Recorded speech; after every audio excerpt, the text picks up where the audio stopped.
नमस्कार प्यारे बच्चों, सब अच्छे होंगे, खुश होंगे बिल्कुल। अब हम देखिए बात कर रहे हैं अवकल समीकरण डिफरेंशियल इक्वेशन में। और अवकल समीकरण डिफरेंशियल इक्वेशन में जो सबसे एक इम्पोर्टेंट है आपके पास, उसे हम कहते हैं रेखिक अवकल समीकरण, या इसे कहते हैं हम लीनियर डिफरेंशियल इक्वेशन। तो देखिए लीनियर डिफरेंशियल इक्वेशन का एग्जाम में एक क्वेश्चन आपको 100% मिलेगा। रेखिक अवकल समीकरण लीनियर डिफरेंशियल इक्वेशन का एक क्वेश्चन आपको एग्जाम में 100% मिलेगा। तो हम यहाँ बात करेंगे अवकल समीकरण, और अवकल समीकरण में हम देख रहे हैं रेखिक अवकल समीकरण, क्या क्या रूप होंगे, किस तरीके से इसके क्वेश्चन सॉल्व होंगे, हम सारी बातें करने वाले हैं। और एक चीज़ जरूर याद रखिएगा, एग्जाम में एक क्वेश्चन आपको रेखिक या लीनियर का 100% आपको मिलेगा ही मिलेगा। तो हेडिंग लगाइएगा रेखिक अवकल समीकरण, रेखिक अवकल समीकरण या लीनियर डिफरेंशियल इक्वेशन, रेखिक अवकल समीकरण या लीनियर डिफरेंशियल इक्वेशन। रेखिक अवकल समीकरण है जिसे हम क्या कहते हैं, linear differential equation, linear differential equation.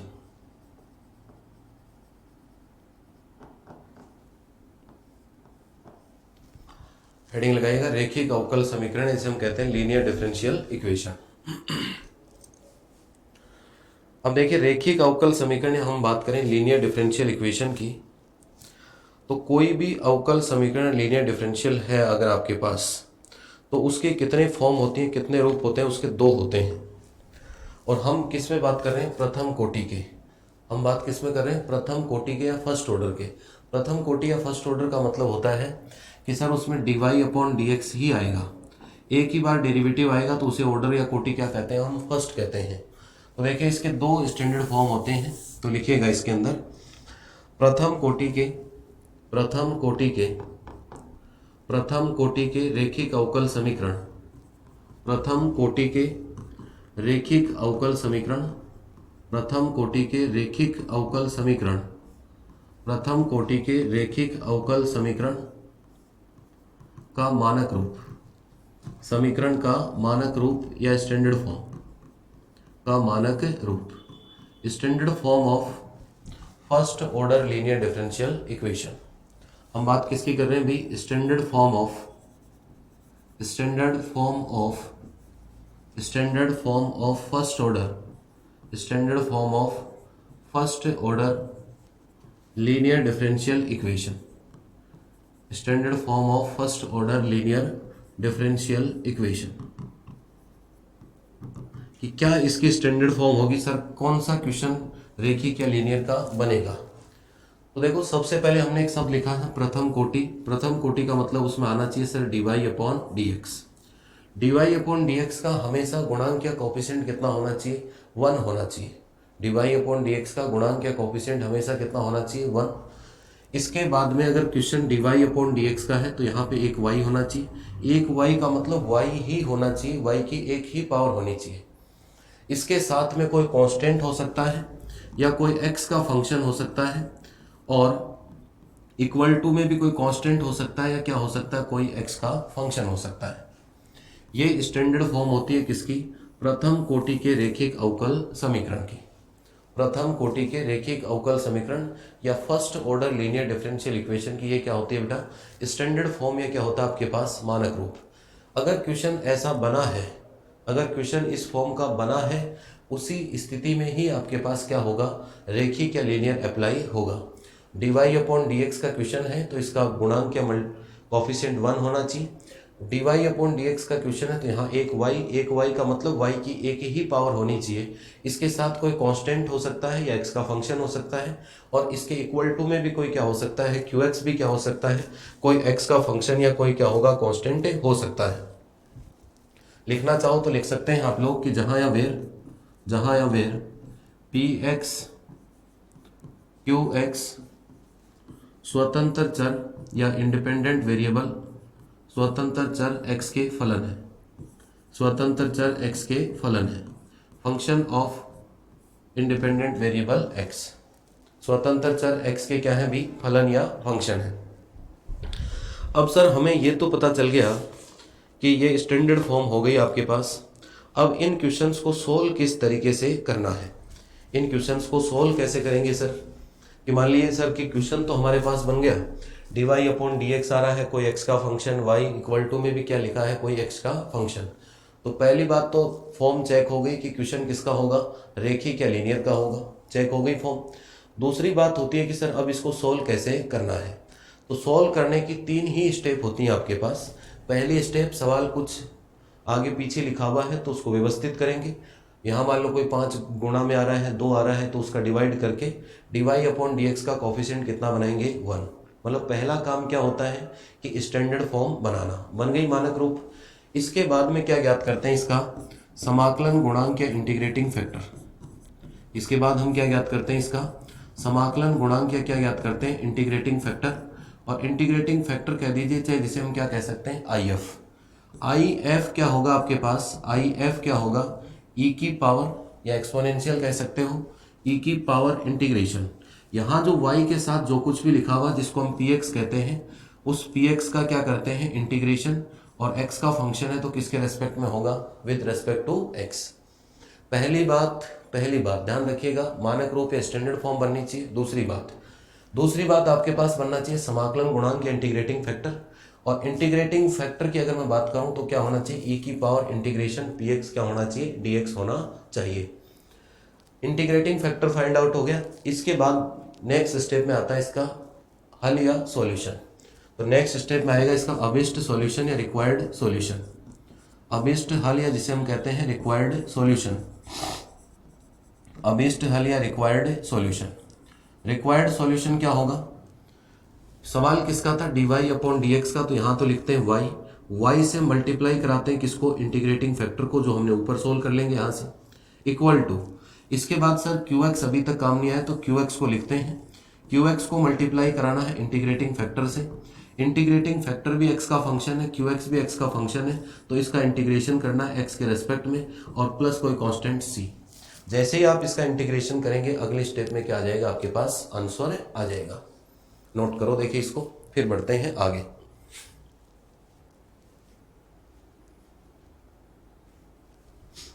तो ये कौन से टाइप का सवाल हो गया, ये आपका हो गया फर्स्ट टाइप। यहां लिख सकते हैं आप टाइप फर्स्ट, यहां आप लिख सकते हैं टाइप फर्स्ट, क्योंकि अभी मैंने आपको क्वेश्चन बताया वो किस फॉर्म का है, dy अपॉन dx का। कुछ क्वेश्चन होंगे वो dx अपॉन dy इससे उल्टे भी बनेंगे, तो उनके लिए हम बात करेंगे टाइप सेकंड की। तो ये नोट कीजिएगा, फिर हम आगे बढ़ते हैं टाइप सेकंड की ओर।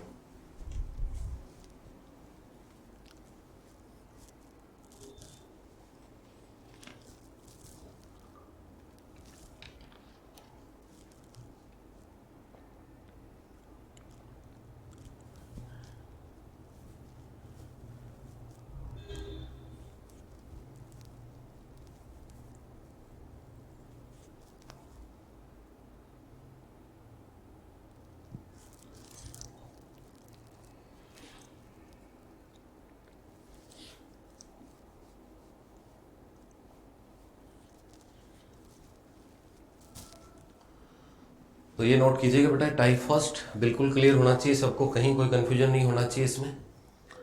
पहले स्टेप स्टैंडर्ड फॉर्म, दूसरी स्टेप समाकलन गुणांक या इंटीग्रेटिंग फैक्टर, और तीसरी स्टेप होती है आपके पास अभिष्ट हल या रिक्वायर्ड सॉल्यूशन। ये है आपके पास इसकी 3 स्टेप सॉल्व करने की। तो ये बात किसकी हो गई बेटा, टाइप फर्स्ट की। एक क्वेश्चन 100% एग्जाम में आपको देखने को मिलेगा। इसके बाद देखो नेक्स्ट आगे बढ़ते हैं टाइप सेकंड की ओर। नेक्स्ट आगे हम बढ़ते हैं टाइप सेकंड की ओर। टाइप सेकंड में क्या होगा सर, टाइप सेकंड में क्या होगा, टाइप सेकंड में सर इससे कुछ क्वेश्चंस dx अपॉन किसके बनाने पड़ेंगे, dy के भी कुछ क्वेश्चन हमें बनाने पड़ेंगे। तो उसमें भी सबसे पहले आपको क्या बनानी पड़ेगी, मानक रूप या स्टैंडर्ड फॉर्म। सबसे पहले क्या बनाएंगे हम, मानक रूप या क्या बनाएंगे बेटा, स्टैंडर्ड फॉर्म। मानक रूप या हम क्या बनाएंगे भी, स्टैंडर्ड फॉर्म बनाएंगे। मानक रूप या स्टैंडर्ड फॉर्म कैसे बनेगी सर, सवाल होना चाहिए आपके पास dx अपॉन किसका, dy का। अगर ऐसा बनाते हो आप dx अपॉन dy, तो यहाँ पहले देखो ऊपर y होता था तब यहाँ y होता था। अब ऊपर कौन है, dx मतलब x है, तो यहाँ कौन होगा, x होगा।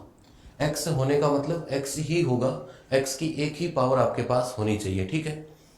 इसके बाद अगर हम बात करें तो x के साथ सर फंक्शन अब किसका होगा, y का फंक्शन होगा, या कोई कांस्टेंट भी हो सकता है। और इक्वल टू में भी अब किसका फंक्शन होगा बेटा, इक्वल टू में भी अब फंक्शन किसका होगा आपके पास, y का। तो ये बन गई हमारे पास स्टैंडर्ड फॉर्म। स्टैंडर्ड फॉर्म बनी dx अपॉन dy, इसके साथ जो गुणांक या कोफिशिएंट 1 होना चाहिए लेखिक या लीनियर के अंदर। dx का सवाल है तो यहाँ क्या होगा, x ऊपर होना चाहिए, x की एक पावर होनी चाहिए, उसके साथ क्या होगा y का फंक्शन, और उसके साथ बराबर में क्या होना चाहिए, कोई qy। एक को हमने py कह दिया और एक को हमने क्या कह दिया भी, qy हमने कह दिया। ठीक है, अब हम क्या करेंगे, वही स्टेप फॉलो करनी है। अब क्या ज्ञात करना है बेटा, इसका इंटीग्रेटिंग फैक्टर फाइंड आउट करना आपको। इंटीग्रेटिंग फैक्टर का मतलब समाकलन गुणांक। अब हम क्या देखेंगे, समाकलन गुणांक इंटीग्रेटिंग फैक्टर। तो देखिए समाकलन गुणांक, या हम किसकी बात कर रहे हैं, इंटीग्रेटिंग फैक्टर की। तो इंटीग्रेटिंग फैक्टर की अगर मैं बात करूं, IF की अगर मैं बात करूं, तो IF का फॉर्मूला तो वही होगा, e की पावर इंटीग्रेशन। पहले यहाँ y के साथ किसका फंक्शन हुआ करता था, x का। अब x के साथ फंक्शन किसका है बेटा, y का। तो x के साथ फंक्शन किसका है, y का, तो ये हो गया py, और ये कितना हुआ, y है तो क्या होगा, dy होगा आपके पास। तो ऐसा करने से आपको क्या मिलेगा, इंटीग्रेटिंग फैक्टर, या क्या मिलेगा आपको, समाकलन गुणांक मिलेगा। इसके बाद हम थर्ड स्टेप पे आते हैं, तो अभिष्ट हल या रिक्वायर्ड सॉल्यूशन पे पहुंच जाएंगे। अभिष्ट हल या रिक्वायर्ड सॉल्यूशन। रिक्वायर्ड सॉल्यूशन क्या होगा आपका, रिक्वायर्ड सॉल्यूशन क्या होगा, देखिए सर सवाल किसका है, dx का, तो यहाँ आएगा x से मल्टीप्लाई किसको करना है, इंटीग्रेटिंग फैक्टर को, इक्वल टू। अभी तक qy कोई काम नहीं आया तो ये हो गया qy से मल्टीप्लाई किसको करना है, इंटीग्रेटिंग फैक्टर को। अब ये फंक्शन किसके हैं, y के, तो integration with respect to y, और प्लस कोई क्वेश्चन कितना, c। जैसे ही आप इंटीग्रेशन करेंगे तो अगले स्टेप में आपके पास क्या आ जाएगा, आंसर आ जाएगा। करो देखिए नोट। तो दो तरीके के सवाल बनेंगे, प्रथम कोटि या फर्स्ट ऑर्डर के रेखिक या लीनियर में dx अपॉन dy से होंगे कुछ सवाल, और कुछ सवाल किससे होंगे, dy अपॉन dx से होंगे। नोट करो देखें इसे।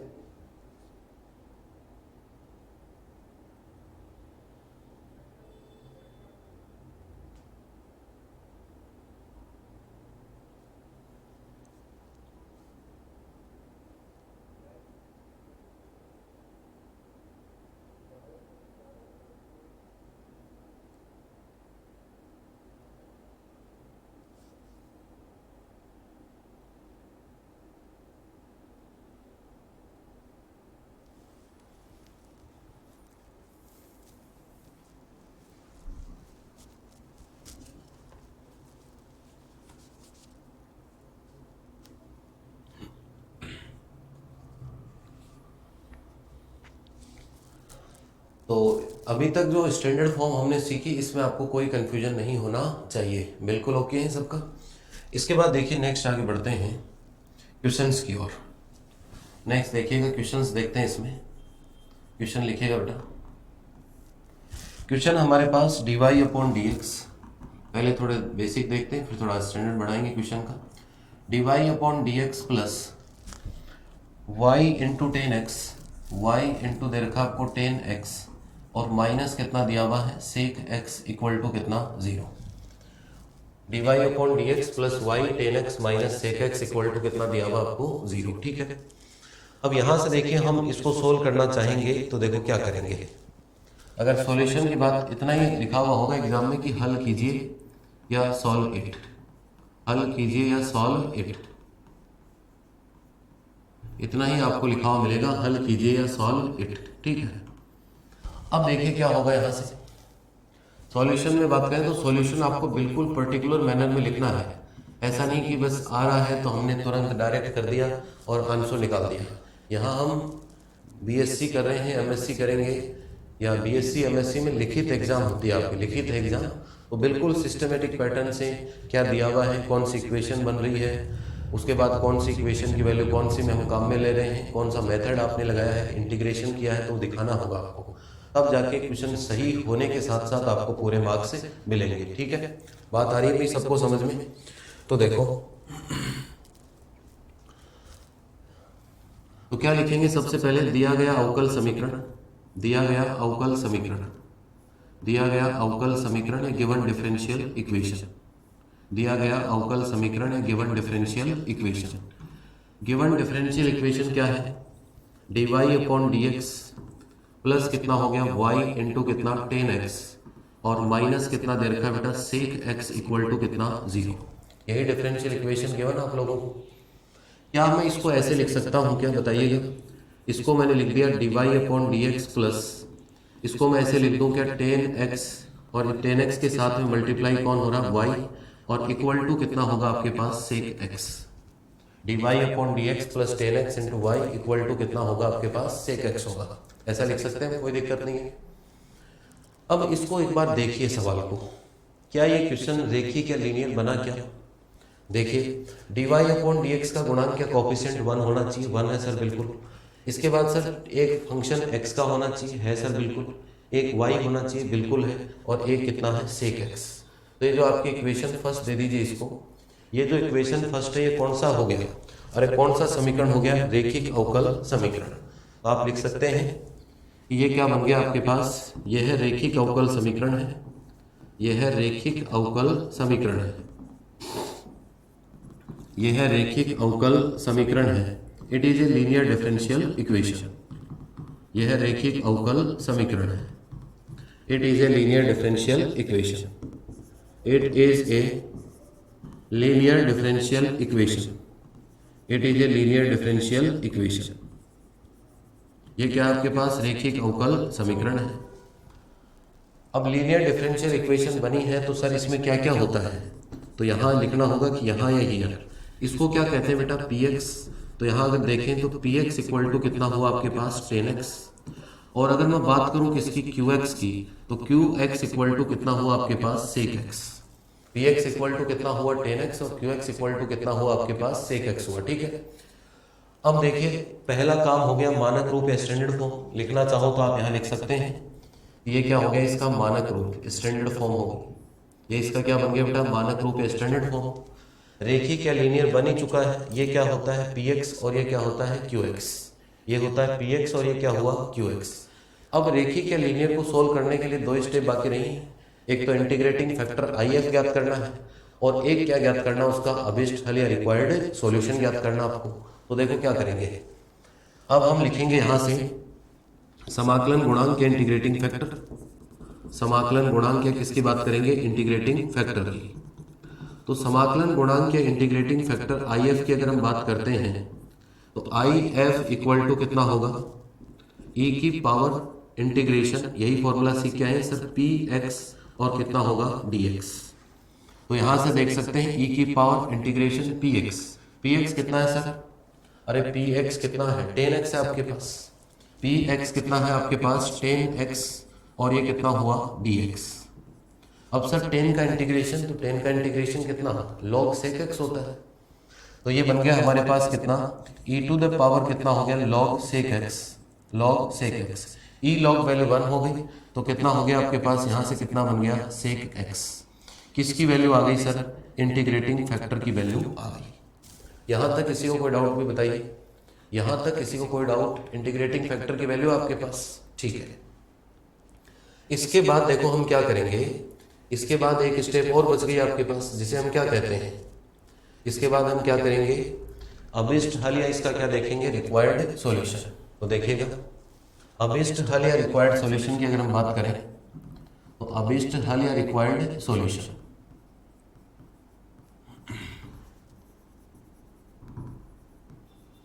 रिक्वायर्ड सॉल्यूशन क्या होगा सर बताइए? अभी अभी मैं फॉर्मूला लिखवा के आया हूं कि सवाल किसका है? dy/dx का है। तो क्या होता है सर? यही पढ़ के आए हम। तो क्या पढ़ा अभी?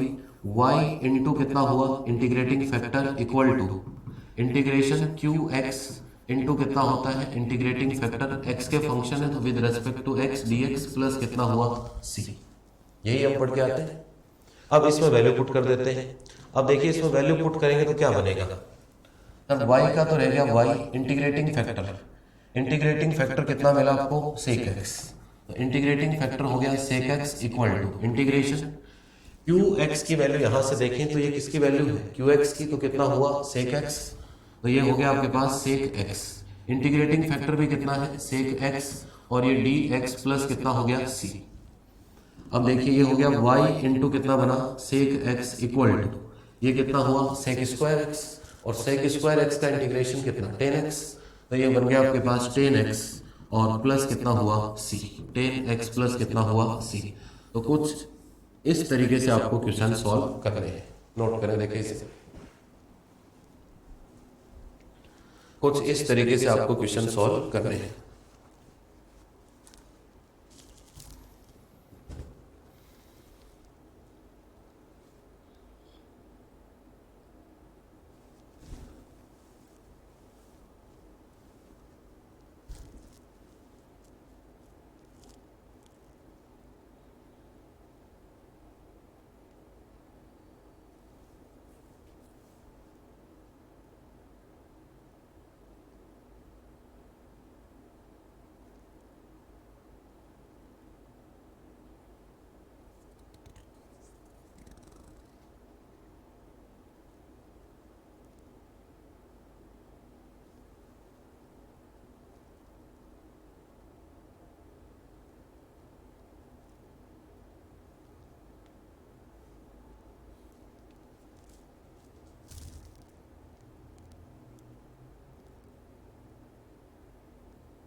चले भाई, नेक्स्ट क्वेश्चन भी लिख लिया हो तो सबने।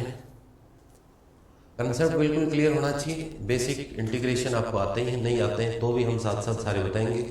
तो कोई भी नया इंटीग्रेशन हो तो उसको लिख लिया करो साइड में भी, और थोड़े फॉर्मूले याद करने की कोशिश किया करो। वैसे पढ़े हुए सारे हैं आप लोगों के, सभी छोटी क्लास में आप पढ़ के आते हैं सारे इंटीग्रेशन समाकलन संबंधित बातें, लेकिन फिर भी कुछ बातें भूल रहे हैं।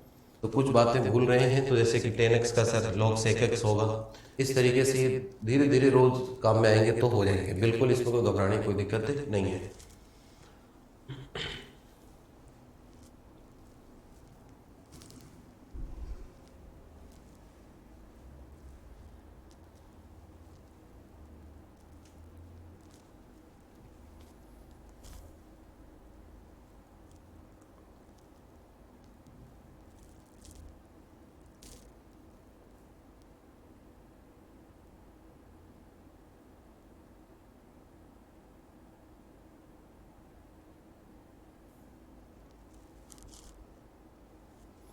चलिए अभी नेक्स्ट क्वेश्चन देखिए। नेक्स्ट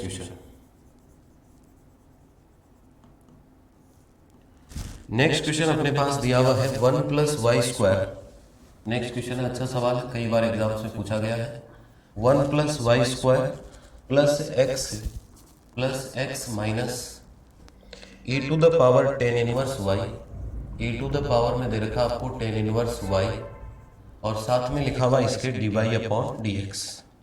साथ में क्या लिखा हुआ इसके dy/dx।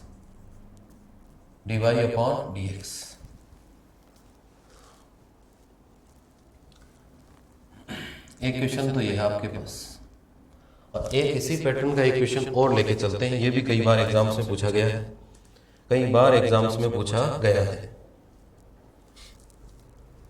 एक क्वेश्चन और लेके चलते हैं। ये आपका एक क्वेश्चन है, ये दूसरा है। ये है 1 + y² 1 + y² dx equal to tan inverse y minus x, tan inverse y और माइनस x, और ये कितना है dy। दो क्वेश्चन। दोनों ही क्वेश्चन साथ इसलिए लिखें कि दोनों ही बहुत इंपॉर्टेंट है, कई बार एग्जाम्स में पूछे जा चुके हैं, कई बार एग्जाम्स में पूछे जा चुके हैं। दोनों ही क्वेश्चन है आपके पास, दोनों को ही सोल्व करना है, कई बार एग्जाम्स में, एक बार नहीं कई बार एग्जाम्स में पूछे गए हैं। एक क्वेश्चन 4-5 बार पूछा गया है, एक क्वेश्चन 2-3 बार एग्जाम में पूछा गया है। तो बहुत अच्छे सवाल हैं, बहुत अच्छे सवाल हैं। तो देखो किसी से भी शुरू कर सकते हैं, किसी से भी हम शुरू कर सकते हैं। पहले क्वेश्चन नोट करें फिर करते हैं इसको शुरू। देखिए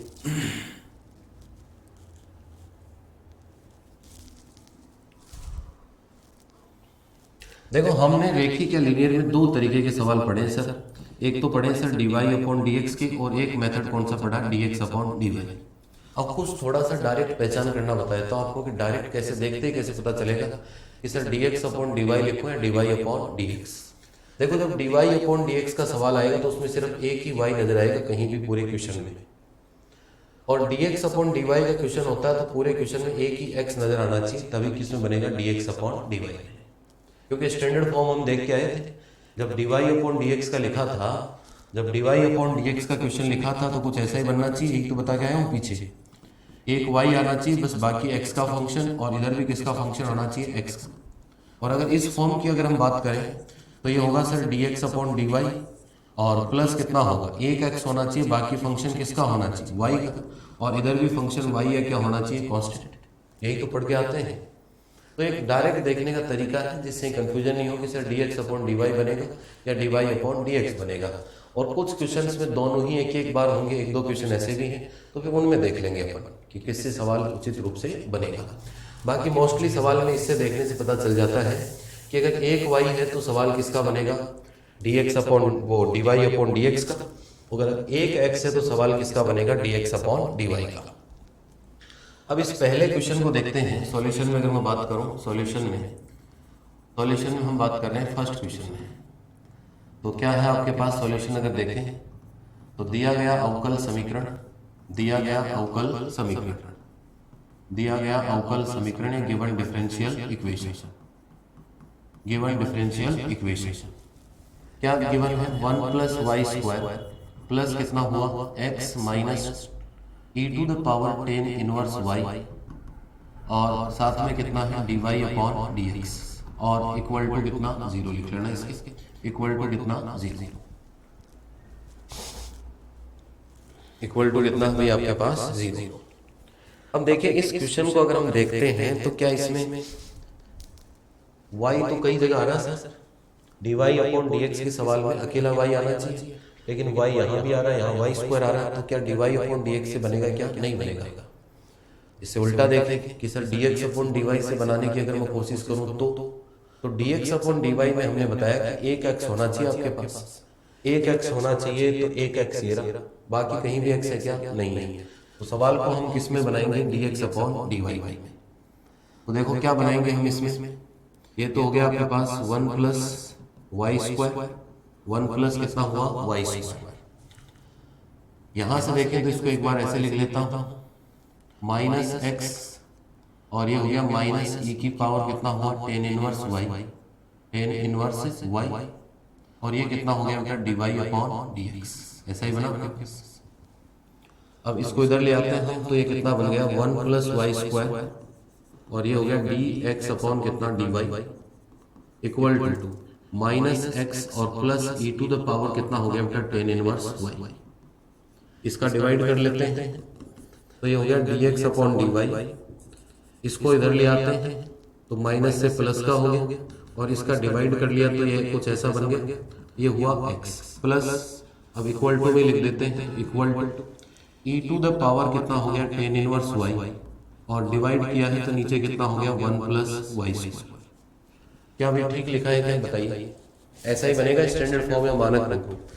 तो हमने क्वेश्चन को कन्वर्ट कर लिया कौन सी फॉर्म में, dx अपॉन dy फॉर्म में। तो dx अपॉन dy हो गया, इसका गुणांक क्या कोएफिशिएंट 1 हो गया आपके पास, यहाँ x है तो यहाँ भी x, ये y का फंक्शन और ये भी किसका है y का फंक्शन। तो कौन सा क्वेश्चन बन गया ये बन गया सर रेखिक अवकल समीकरण। ये क्या बन गया सर, रेखिक अवकल समीकरण, लीनियर डिफरेंशियल इक्वेशन। ये बन गया रेखिक अवकल समीकरण, इसे हम क्या कहेंगे, लीनियर डिफरेंशियल इक्वेशन। ये बन गया आपके पास रेखिक अवकल समीकरण, क्या बन गया, लीनियर डिफरेंशियल इक्वेशन। अब रेखिक अवकल समीकरण बना है तो इसमें क्या होंगे, पी एक्स भी होगा सर, और क्या होगा, क्यू एक्स। लेकिन सवाल D X upon D Y का है, तो इस बार पी एक्स नहीं सर, इस बार क्या होगा, पी वाई होगा, और इस बार आपके पास क्या होगा, क्यू वाई होगा। तो यहाँ हम शो कर देंगे, दिखा देंगे कि sir P Y equal to तो कितना होगा, 1/1 + y² होगा, और क्यू वाई इक्वल टू होगा आपके पास e⁻tan−1 y, e⁻tan−1 y upon कितना होगा, 1 + y²। यही बनेगा आपके पास, यही बना बेटा आपके पास। अब देखिए इतना बनने के बाद अब पहले स्टेप पे आते हैं। कौन से स्टेप पे, इंटीग्रेटिंग फैक्टर या क्या फाइंड आउट करेंगे, समाकलन गुणक। तो देखिए इंटीग्रेटिंग फैक्टर की अगर मैं बात करूं, समाकलन गुणक की बात करूं, तो फॉर्मूला यही सीखा है सर, e की पावर इंटीग्रेशन पी वाई और कितना होगा, डी वाई। तो ये बन गया e की पावर इंटीग्रेशन, ये हो गया 1/1 + y², और ये कितना हुआ, डी वाई। यही वैल्यू है अपने पास, पी वाई की यही वैल्यू है। अब यहां से देखें तो ये 1/1 का स्क्वायर किसका फॉर्मूला होता है, tan इनवर्स का सर। तो ये हो गया आपके पास e⁻ में कितना हो गया, tan इनवर्स y। ये हमने क्या फाइंड आउट कर लिया भाई, इंटीग्रेटिंग फैक्टर। अब इंटीग्रेटिंग फैक्टर निकालने के बाद हम क्या देखेंगे, हम क्या देखेंगे, अभिष्ट हल या रिक्वायर्ड सॉल्यूशन। हम क्या देखेंगे, अभिष्ट हल या रिक्वायर्ड सॉल्यूशन। हम बात कर रहे हैं अभिष्ट हल या रिक्वायर्ड सॉल्यूशन में। अभिष्ट हल या किसकी बात कर रहे हैं, रिक्वायर्ड सॉल्यूशन की। तो रिक्वायर्ड सॉल्यूशन ध्यान दीजिएगा सर, सवाल किसका है, dx अपॉन dy का। तो क्या होगा, x होगा आपके पास, अरे कितना होगा, x इंटू कितना होगा, integrating factor equal to integration, क्या फॉर्मूला सीख के आए थे सर, क्यू वाई इंटू कितना होता है, इंटीग्रेटिंग फैक्टर y का फंक्शन है तो dy, और प्लस कितना होगा, c। अब वैल्यू पुट करेंगे इसमें, तो x इंटू इंटीग्रेटिंग फैक्टर कितना हुआ, e⁻tan इनवर्स y। तो ये हो गया आपके पास e⁻ कितना हुआ, tan inverse y equal to integration Q Y ये रहा sir, e⁻tan inverse y upon 1 + y²। तो हो गया e⁻tan इनवर्स y, और अपॉन में कितना हो गया, 1 + y²। आई एफ कितना है सर, आई एफ अभी निकाल के आए हैं, e⁻ कितना, tan इनवर्स y, और ये कितना हुआ, dy, और प्लस कितना हुआ, c। यही बना आपके पास। अब हम क्या करेंगे बताइए, अब हम क्या करें, ये इंटीग्रेशन करना है। देखो e की पावर का इंटीग्रेशन तभी पॉसिबल है जब स्टैंडर्ड फॉर्म होती है। स्टैंडर्ड फॉर्म क्या होती है, e की पावर ax का ही इंटीग्रेशन पॉसिबल है। बाकी अगर e की पावर में कभी भी कुछ लिखा हुआ है तो उसको t मानना ही पड़ेगा पहले, ऐसे कोई इंटीग्रेशन नहीं होगा। तो ऐसा इंटीग्रेशन नहीं होगा, e की पावर ax का तो आप सब जानते हो कि e की पावर ax अपॉन कितना हो जाता है, a हो जाता है। तो सवाल में यहाँ एक पावर होगी, x होना चाहिए, कोई कांस्टेंट हो सकता है, उसी स्थिति में इंटीग्रेशन पॉसिबल है, अदरवाइज डायरेक्ट कोई पॉसिबल नहीं है। बाकी चाहे सवाल में कुछ भी लिखा हुआ हो, पहले इसको व्यवस्थित करना पड़ेगा। तो यहाँ हम कंसिडर करके चलेंगे, यहाँ हम कंसिडर करके चलेंगे भी कि sir tan inverse y equal to हमने क्या मान लिया, t कंसिडर कर लिया। तो tan inverse y equal to अगर t कंसिडर किया है तो क्या होगा, 1/1 + y² dy इक्वल टू कितना होगा, dt होगा। अब ये वैल्यू पर इक्वेशन में काम में ले लेते हैं। तो देखिए कितना बन गया, x इंटू e की power tan inverse y equal to, ये देखो dy और 1 + y² ये मिलके तो क्या बन गया, dt, ये मिलके तो क्या बन गया, dt। ये हो गया e की पावर t और e की पावर t, e की पावर t इंटू e की पावर t, तो e की पावर t का होल स्क्वायर, और e की पावर t का होल स्क्वायर को क्या कहते हैं, e की पावर 2t कहते हैं। तो ये हो गया e की पावर 2t, और इंटीग्रेशन और प्लस कितना होगा, c। ये होगा x इंटू कितना होगा, tan inverse y equal to e की पावर 2t अपॉन कितना होगा, 2, और प्लस कोई कांस्टेंट कितना होगा, c। अब t की वैल्यू पुट कर दीजिए, x इंटू कितना हुआ, e⁻ tan inverse y equal to, ये तो हो गया 1/2 e की power 2 tan inverse y, t की वैल्यू कितनी है, tan इनवर्स y, तो हो गया tan इनवर्स y, और प्लस कोई कांस्टेंट कितना हुआ, c। प्लस कोई कांस्टेंट कितना हुआ, c। x इंटू ई की power tan inverse y equal to 1/2 E to the power 2 tan inverse y और प्लस कितना हो गया c। यही सॉल्यूशन है, यही सॉल्यूशन है अभी, यही सॉल्यूशन है अपने पास, यही आपका क्या है सॉल्यूशन, यही आपका क्या होगा बी सॉल्यूशन होगा। ठीक है, कर लीजिए नोट। तो इस तरीके से चलना है। सवाल में थोड़ा सा आइडिया लगा लिया करो, मैंने बताया था एक x होता है बाकी x नहीं होता है, तो dx अपॉन dy बनेगा मोस्टली। dy अपॉन dx तब बनेगा जब एक y होना चाहिए और y के पद नहीं हो, तो dy अपॉन dx बनेगा। इस तरीके से आपको क्वेश्चन लेके चलना है। नोट कीजिए इसका सॉल्यूशन, नोट कीजिए भी इसका सॉल्यूशन।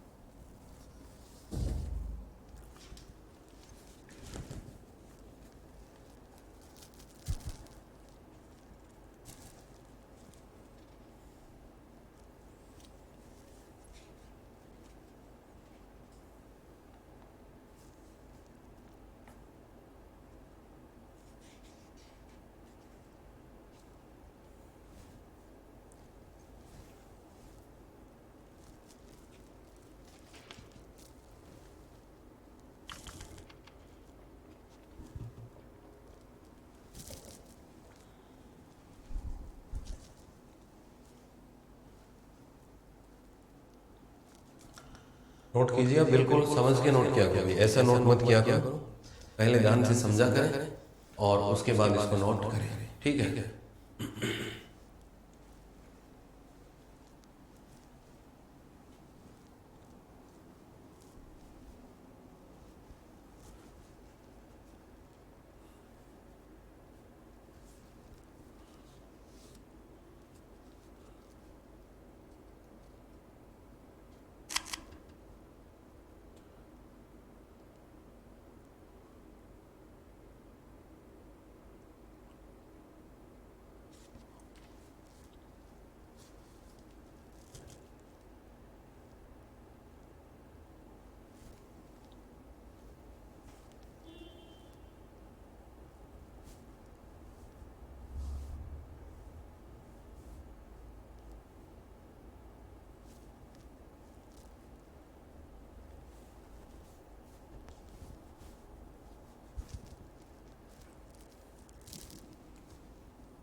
हुआ नोट सबका? इसी सेम पैटर्न से ये क्वेश्चन होगा नेक्स्ट वाला, नेक्स्ट क्वेश्चन भी इसी सेम पैटर्न से ही होगा। नेक्स्ट क्वेश्चन को भी अगर हम करेंगे तो ये सेम पैटर्न से ही क्वेश्चन होगा आपके पास,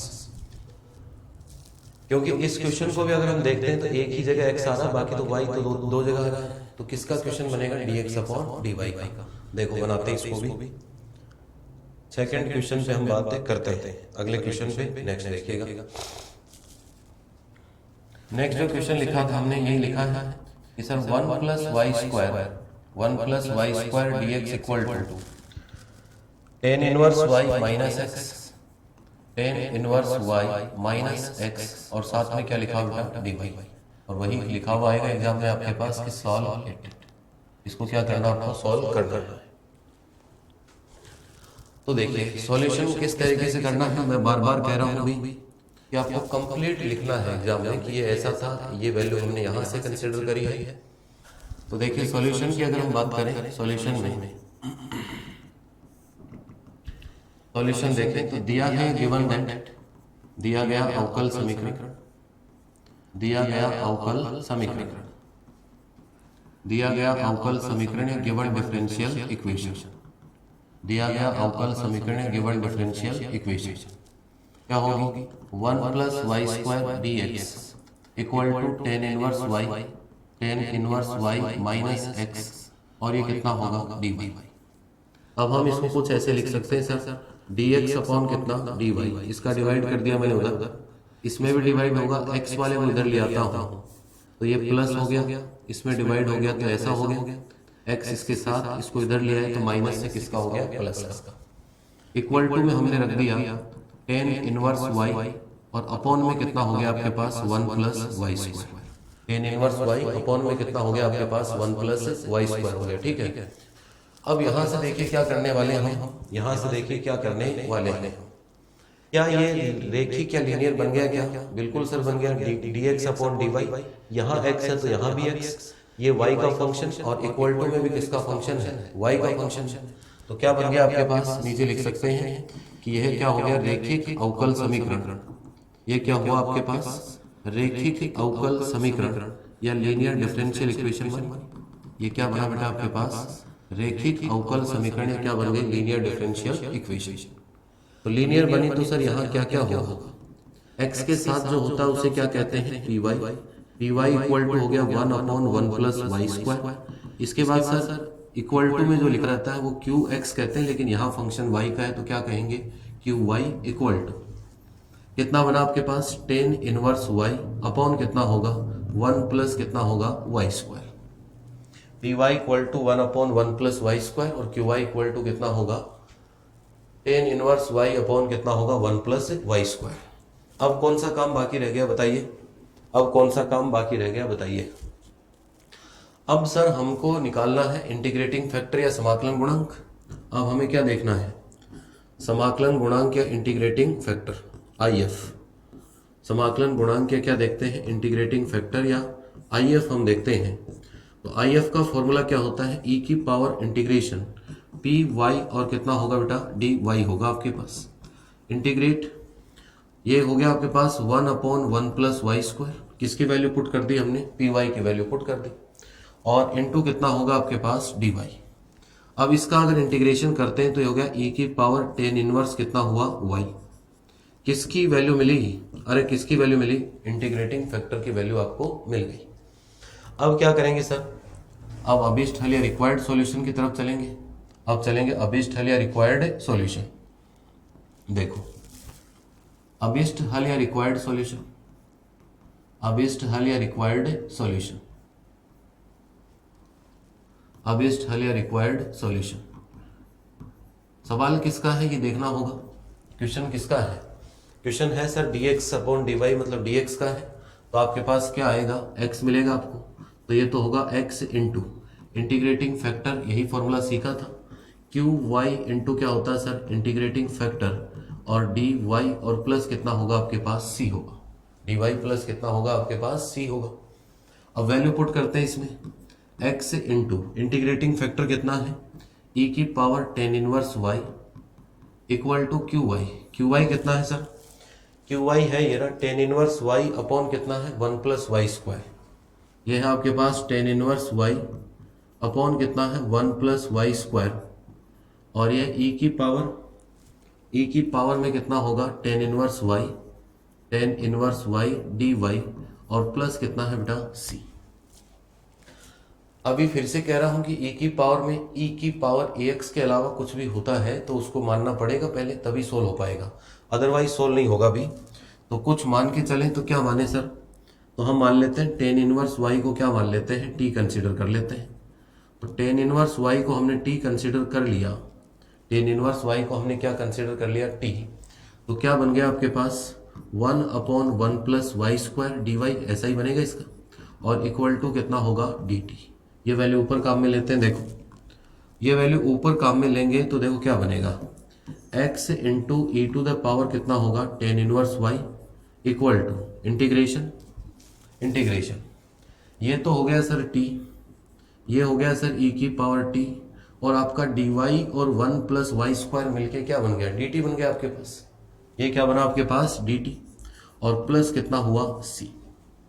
अब इंटीग्रेशन बहुत आसान है, तो x इंटू ई की पावर कितना हो गया tan inverse y equal to, अब किससे करेंगे फर्स्ट सेकंड से कर लेंगे, t इंटू ई की पावर t, एक को फर्स्ट मान लेते हैं इसको सेकंड।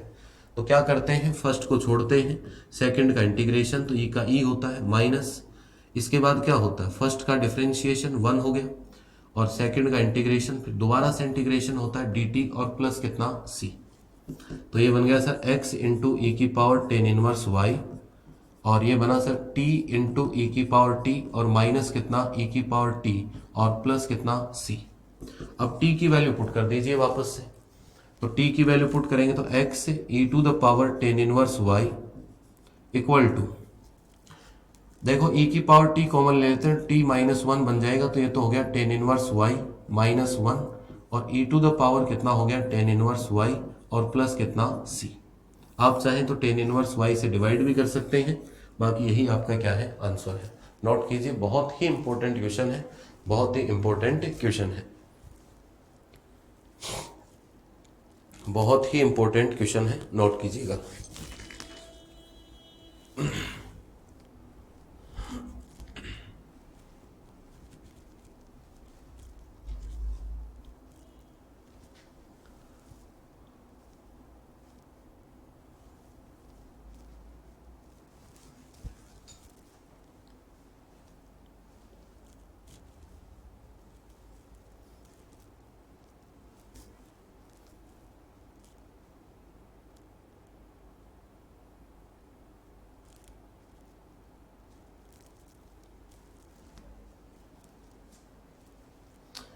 तो बिल्कुल नोट करें भी इसको, बहुत इंपॉर्टेंट क्वेश्चन है एग्जाम के लिए, कई बार एग्जाम में पूछा गया है, 4-5 बार एग्जाम में पूछा गया है।